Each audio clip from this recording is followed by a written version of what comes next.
Paano mag-login sa MetaTrader 5 ng iyong multibank account? So, syempre, number 1, i-login mo muna yung iyong multibank account and then go to accounts, live account. So, let's say, ito yung iyong MT5 trading account number 806839. Ayan, makikita mo. Yung platform is MT5. Account type, standard. Server, Mex Atlantic-Real. And then, ayan, regulation, leverage, and currency.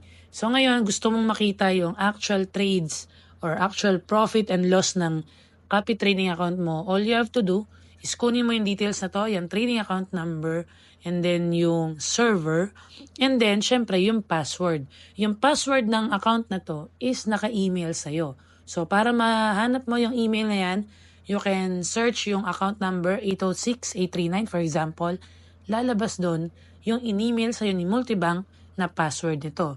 In the event na hindi mo makita talaga, kahit anong hanap mo, wala sa email mo, which is I doubt, pero kunyari lang, hindi mo makita, pwede mong gawin is click mo tong 3 dots, and then you can select change account password. So once na nakapag-change password ka na, or alam mo na yung password, ang kailangan mong gawin sunod is i-download mo si MetaTrader 5. So ito yung MetaTrader 5 sa App Store. Ayan yung itsura niya. Meron din tayong MetaTrader 4 but ibang tutorial yon.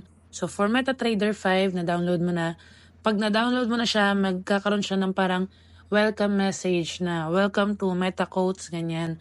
Instead na i-click mo yung open account, cancel mo yan. And then click mo yung plus. I-open muna natin. Click mo tong plus. Yan. So pag nag-click ka na dyan sa plus, tatanungin niya ano muna yung broker na ilalagin mo.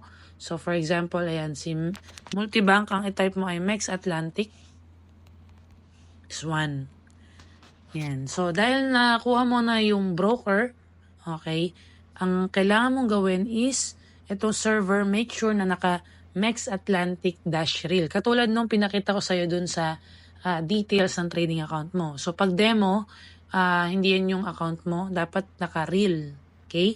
And then yung login, ito ilalagay mo yung, syempre, account number ng trading account mo. So for example, ito, 806839. And then yung password. And then there you go. Makikita mo, dapat, andyan yung pangalan mo. So makikita mo tong quotes, chart, trade, history, settings. Sa settings, andyan yung pangalan mo, makikita mo yung account number mo, Mex Atlantic-Real, ibig sabihin, live account, totoong account, nakapangalan under sa'yo. Sa quotes, itong first tab, dito mo makikita yung mga currency pairs na pwede mong i-trade pag nag-manual trade ka na. Pero since copy trading ito, wala kang gagalawin dito.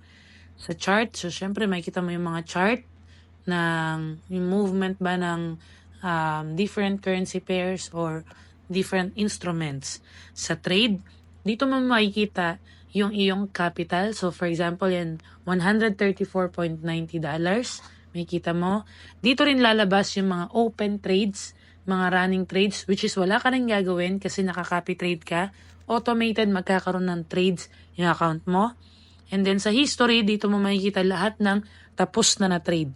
Na close na, profit na, loss na. Okay? So just like ito, makikita mo yung history. Nag-deposit ng $50, nag-profit ng 84.90. That's why ang balance mo ngayon is 134.90.